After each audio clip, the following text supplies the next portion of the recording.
পৃথিবীর মধ্যে north Korea এমন একটি দেশ যাকে নরকের দেশ বললেও কোনো অংশে কম হবে না। এই দেশটিকে কেন নরকের দেশ বলছি, ভিডিওটি শেষ পর্যন্ত দেখলেই আপনারা বুঝতে পারবেন। বন্ধুরা, আমি আজকে নর্থ কোরিয়ার ব্যাপারে এমন কিছু নিয়মকানুন এবং আইন শৃঙ্খলার কথা বলবো যেগুলো শোনার পর আপনি বলবেন আপনার কাছে আপনার দেশই বেস্ট। নর্থ কোরিয়াতে কিম জন উন এমন কিছু শাসন ব্যবস্থা তৈরি করেছে যা নর্থ কোরিয়ার মানুষ না চাইলেও তাদেরকে সেই সব আইনগুলিকে বাধ্য হয়ে মানতে হয়। আর কেউ না মানলে তার জীবনে কী পরিণতি ঘটে তা দেখার আগে আপনাদের কাছে আমাদের একটি ছোট্ট অনুরোধ থাকবে। আপনি যদি আমাদের চ্যানেলে নতুন হয়ে থাকেন তাহলে একটি সাবস্ক্রাইব করে পাশে থাকা বেল আইকনটি প্রেস করে রাখবেন, যাতে করে আমাদের করা এই ধরনের লোমহর্ষক আর তথ্য নির্ভর ভিডিও বারবার দেখতে পারেন। এতে করে অনেক অজানা তথ্য আপনার জ্ঞান ভাণ্ডারে যোগ হবে। সেই সাথে আপনি ভিডিওটি আপনার বন্ধুবান্ধবের কাছে শেয়ার করে তাদেরকেও এসব তথ্য জানার সুযোগ করে দিতে পারেন। 2010 সালে নর্থ কোরিয়ার একটি বড় স্টেডিয়ামের মাঝে 10,000 দর্শকের সামনে হুইল চেয়ারে বসিয়ে একজন 16 বছরের বালককে নিয়ে আসা হয়। বালকটির মা দর্শকের মাঝে বসে বসে কাঁদছিল। আর ঠিক সেই সময় নর্থ কোরিয়ান সোলজার বালকটিকে মেশিন গান দিয়ে 9 রাউন্ড শ্যুট করে দেয়। এই নৃশংস দৃশ্যটি দেখে গ্যালারিতে বসে থাকা সকল দর্শকেরা ভয়ে কিছু সময়ের জন্য স্তব্ধ হয়ে যায়। আর ঠিক তারপরে সকলে তালি বাজাতে শুরু করে। কিন্তু এই স্টেডিয়ামে এমন একটি মহিলা ছিল যে কাঁদতে কাঁদতে তালি বাজাচ্ছিল, আর এই মহিলাটা ছিল স্লেটির মা। কিন্তু এখন প্রশ্ন হলো, এই স্লেটির দোষ কী ছিল? আসলে তার দোষ কেবল কেপপ মিউজিক মানে সাউথ কোরিয়ান মিউজিক শুনেছিল। প্রায় 2.6 কোটি জনসংখ্যা নিয়ে গঠিত নর্থ কোরিয়া পৃথিবীর এমন একটি আইসোলেটেড দেশ যেখানে মৃত্যুর সাজা দেওয়া একটি কমন প্রথা। 2017 সালে 24 বছরের একটি মহিলা তার পুত্রকে সঙ্গে নিয়ে নর্থ কোরিয়া থেকে পালাবার জন্য চীনের বর্ডারের কাছে পৌঁছায়। সে মনে করেছিল ফাইনালি নর্থ কোরিয়ার মতো নরক থেকে মুক্তি লাভ করতে সক্ষম হয়েছে। কিন্তু তার সব খুশি এক মুহূর্তের জন্য নষ্ট হয়ে যায়, কারণ চীনে এন্ট্রি করার পরে সেখানে অথরিটিরা ধরে তাকে পুনরায় নর্থ কোরিয়ান সোলজারদের হাতে তুলে দেয়। আসলে চায়নার সাথে তাদের একটা ডিল করা আছে, যদি কোনো নর্থ কোরিয়ান পালিয়ে চায়না চলে আসে তাহলে সেখানে অথরিটিরা পলাতকদের নর্থ কোরিয়ান সোলজারদের হাতে তুলে দেবে। আর মেয়েটিকে নর্থ কোরিয়ার সোলজাররা ক্যাপচার করার পর তাকে আর তার বাচ্চাকে নির্দয়ভাবে টর্চার করে হত্যা করে, আর তাদের দেহগুলিকে টুকরো টুকরো করে পাবলিক প্লেসে ছড়িয়ে দেয়, যাতে ভয়ে কেউ এই অপরাধটি না করতে পারে। এই দেশটি আইসোলেটেড হওয়ার কারণে এখানকার নিউজ বিশ্বের দরবারে প্রকাশ হয় না, কিন্তু তারপরও কিছু খবর এখান থেকে লিক হয়ে যায়। আর এই খবরগুলো শুনলে যে কোনো ব্যক্তির পায়ের তলার মাটি সরে যাবে। রিসেন্টলি 200 জন নর্থ কোরিয়ান নাগরিকদের হত্যা করে দেওয়া হয়। তাদের মধ্যে বেশিরভাগই ছিল কৈশোরপ্রাপ্ত, আর এদের দোষ ছিল তারা কেবল বিটিএস কেপপ মিউজিক শুনেছিল। কারণ এখানকার সুপ্রিম লিডার কিম জন উন মনে করেন সাউথ কোরিয়ান কালচার হলো একটি বিষাক্ত ক্যান্সার, তাই এখানকার নাগরিকদের ওয়ার্নিং দেওয়া হয়েছে তারা যেন south Korean fashion, music, product, makeup থেকে দূরে থাকে। 2020 সালে একটি আইনও পাশ করা হয়। এতে বলা হয় যদি কোনো নর্থ কোরিয়ান নাগরিক সাউথ কোরিয়ান এন্টারটেনমেন্টে অংশগ্রহণ করে তাহলে তার মৃত্যু সাজা দেওয়া হবে। আসলে কিম জন মনে করেন যে সাউথ কোরিয়ান কালচার বা পশ্চিমা কালচারের কারণে তাদের দেশের নাগরিকদের মধ্যে বিপ্লবী মনোভাব তৈরি হবে, আর এরাই পরবর্তীতে বিরোধিতা করতে পারে। নর্থ কোরিয়া থেকে পালিয়ে আসা একজন ব্যক্তি যার নাম ওশে হায়েক, তার মতে মাঝে মাঝে এখানকার অথরিটিরা মধ্যযুগের মতোই বড় বড় স্টেডিয়ামের মাঝে নিয়ে গিয়ে অপরাধীদের সাজা দেয়, যাতে নাগরিকদের মধ্যে তীব্র ভয় তৈরি হয় যে রুল ব্রেক করলে তাদেরও এমন সাজা দেওয়া হবে। বাইরে থেকে নর্থ কোরিয়াকে দেখলে মনে হবে নর্থ কোরিয়া বাকি দেশের মতোই স্বাভাবিক। এখানে শিশুরা স্কুলে যায়, চাষিরা মাঠে চাষ করে, মেয়েরা অফিস কিংবা ট্রাফিকে জব করছে। কিন্তু যদি এই দেশটির আরও গভীরে যান তাহলে এই দেশের কালো সত্য প্রকাশ পাবে। বাইরের জগতের কাছে কেবল এখানে সুন্দর চিত্রকেই ফুটিয়ে তোলা হয়েছে। আর এখানে টিভি চ্যানেলগুলোতে রটানো হয়ে থাকে নর্থ কোরিয়া বিশ্বের সেরা কান্ট্রি, আর তাদের দেশের সুপ্রিম লিডার কিম জন উন হলো দেবতার সমতুল্য মানুষ। তাই এখানে জনগণের উচিত তাকে পুজো করার, এমনকি তার পরিবারের ফটোকেও শ্রদ্ধা করতে হবে। তাই এখানে প্রতিটি নাগরিকের বাড়িতে তার পরিবারের ফটো রাখা বাধ্যতামূলক। শুধু ফটো রাখলেই হবে না, তার যত্ন করতে হবে খুব ভালোভাবে।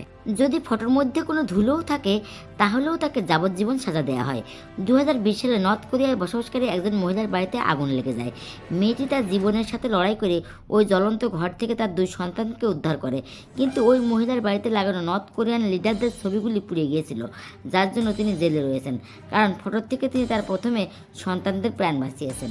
এখানে বাল্যকাল থেকে কিম পরিবারের গৌরবময় ব্যক্তিত্বের ইতিহাসকে প্রচার করার জন্য অনলি গভর্নমেন্ট ফান্ডেড কিছু স্কুল রয়েছে। সেখানে স্টুডেন্টদের নর্থ কোরিয়ার মিথ্যা ইতিহাস পড়ানো হয়। তাদের সেখানে পড়ানো হয় কীভাবে জাপান, সাউথ কোরিয়া আর আমেরিকার মতো অত্যাচারী দেশের হাত থেকে কিম পরিবার নর্থ কোরিয়াকে বাঁচিয়েছিল।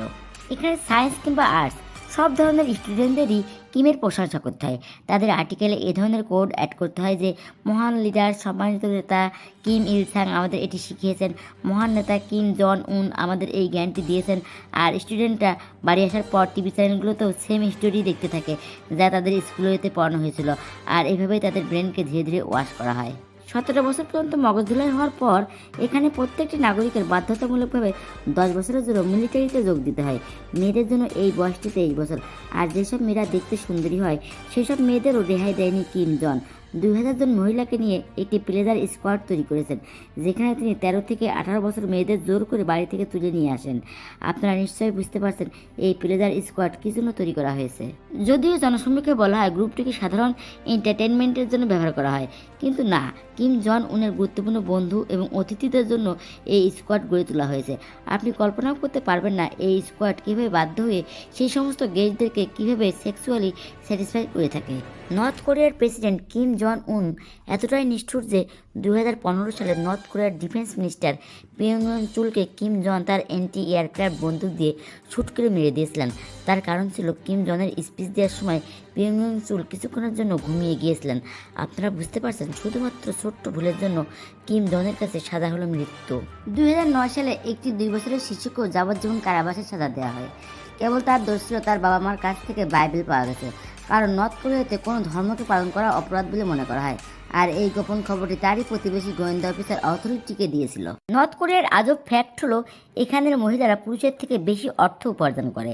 তাদেরই 70% খরচে সংসার চলে, তবে তাদের কাছে এই অর্থগুলো অবৈধভাবে আসে। যদি পুরুষদের কথা বলা হয় তাহলে তাদের জন্য রয়েছে মিলিটারিতে পার্মানেন্ট সোলজারের জব অথবা স্টেট সিকিউরিটি ডিপার্টমেন্টের জব। আর এই জবগুলি হচ্ছে এখানকার হাইলি পেড জব। অন্যান্য ক্ষেত্রে জবের জন্য এখানে এভারেজ মান্থলি স্যালারি থাকে $3 থেকে $4 মতো, ইন্ডিয়ান আর বাংলাদেশ অর্থে 200 থেকে 300 টাকার মধ্যে। আর এখানে এক বস্তা চালের দাম প্রায় 200 থেকে 300 টাকার কাছাকাছি।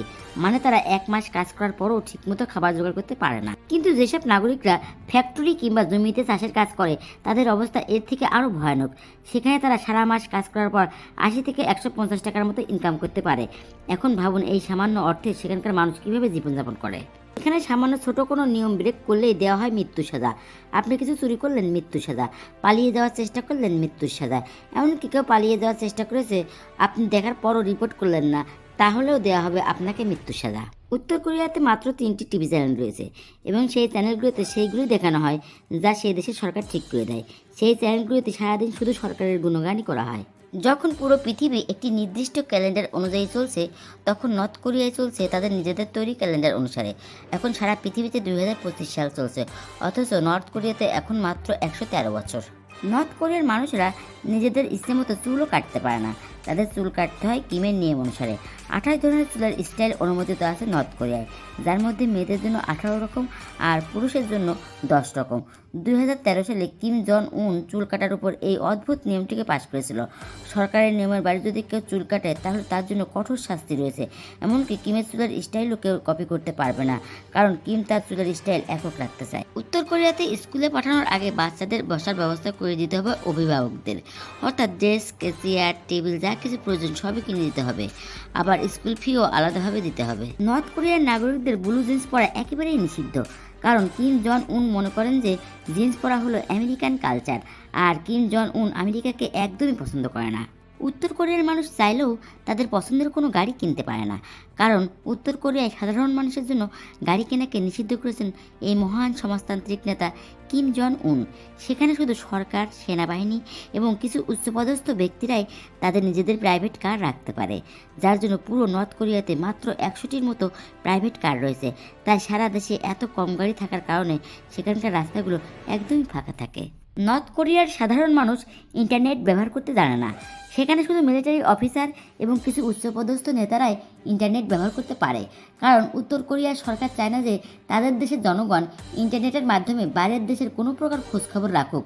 এছাড়া নর্থ কোরিয়াতে কম্পিউটার কিনলেও সরকারের পারমিশন নিতে হয়। এছাড়া নর্থ কোরিয়াতে রয়েছে 3 জেনারেশন রুলস, মানে এখানে যদি কেউ অপরাধ করে তাহলে তাকে তো জেলে ঢুকানো হবেই, তার সাথে তার বাবা এবং দাদিকেও জেলে ঢুকানো হবে।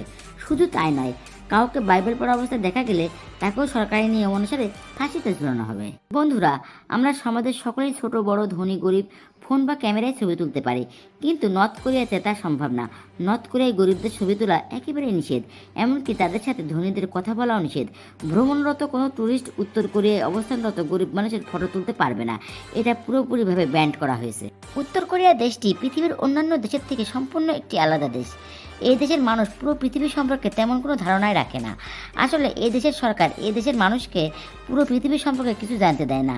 উত্তর কোরিয়ায় রেডিও, টিভি চ্যানেল এবং নিউজ পেপারে সেই সব খবরগুলোই প্রকাশিত হয় যা সেই দেশের সরকার অনুমতি দেয়। উত্তর কোরিয়ার মানুষ কিম জনের বিরুদ্ধে কিছুই বলতে পারে না, কারণ উত্তর কোরিয়ার মানুষ কিম জন উনকে খুবই ভয় পায়। কারণ কিম জন উন এতটাই নিষ্ঠুর যে কিছু বছর আগে কিম তার নিজের চাচাকে উলঙ্গ করে 120টি ক্ষুধার্ত কুকুরের সামনে ফেলে দিয়েছিল, যার ফলে তার চাচার মৃত্যু হয়েছিল। কুকুরগুলো এতটাই ক্ষুধার্ত ছিল যে তার চাচার শরীরের কোনো অংশে তারা ছাড়েনি। নর্থ কোরিয়াতে প্রতি 5 বছর পর পর নির্বাচন হয়, আর এই নির্বাচনে প্রার্থী কেবল একজনই থাকে, কিম জন উন, আর ভোট কেবল তাকেই দিতে হয়। আর এই নির্বাচনে কিমের বিরুদ্ধে ভোটে দাঁড়ানোর ক্ষমতা নর্থ কোরিয়ার কোনো মানুষের নেই। এই অত্যাচারী জুলুমকারী সরকার দেশের মানুষের জন্য না কোনো ভালো শিক্ষার ব্যবস্থা রেখেছে আর না কোনো খাবারের ব্যবস্থা আছে। কিন্তু বন্ধুরা, এদিকে কিম জন নিজের দামি দামি শখ পূরণ করতে ব্যস্ত। যেমন ওনার কাছে সুন্দর একটা আইল্যান্ড আছে, এই আইল্যান্ড কোনো 5 স্টার হোটেলের চেয়ে কম নয়, আর এটা খুব বড় এবং বিলাসবহুল আইল্যান্ড।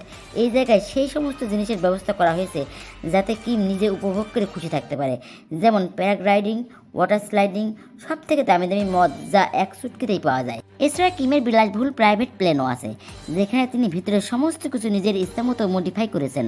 আর এক্সপার্টরা বলছেন এর শুধুমাত্র ভিতরে ইন্টেরিয়র ডিজাইন করতে 7 কোটি টাকারও বেশি খরচ হয়েছে।